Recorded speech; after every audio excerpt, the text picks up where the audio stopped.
Ever wonder how a tiny piece of land became one of the most fought-over places on Earth? It started with promises and betrayals written on paper. While people on the ground had no say in 1917, the British government issued the Balfour Declaration, promising to support a national home for Jewish people in Palestine. But Palestine wasn't empty. It was home to over 700,000 Arabs who had lived there for generations after World War I. Britain took control of the region. Jewish migration increased, fueled by rising anti-Semitism across Europe and later the horrors of the Holocaust. For Jews, Palestine was a historic homeland and a refuge from persecution. For Palestinians, it became a symbol of fear that they were being erased. Tensions exploded, protests turned violent, communities clashed. In 1947, the United Nations proposed a plan to split Palestine into two separate states, one for Jews, one for Arabs. Jewish leaders accepted the deal. Arab leaders rejected it. In 1948, the State of Israel declared independence. Arab nations launched a war. Israel survived. But over 700,000 Palestinians fled or were forced out. Villages were emptied. Families displaced. Palestinians remember it as Nakba, the catastrophe.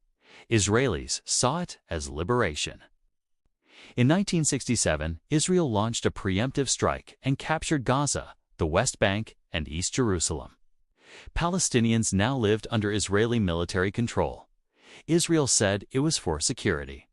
Palestinians said it was occupation. Checkpoints, raids, home demolitions, settlement expansions. Daily life became a constant struggle. In 1987 and again in 2000, Palestinians rose up in uprisings called intifadas. Suicide bombings, curfews, military responses, and thousands of deaths followed.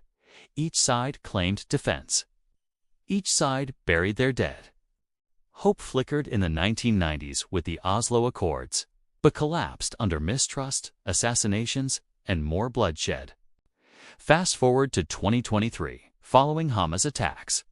Israel launched airstrikes on Gaza.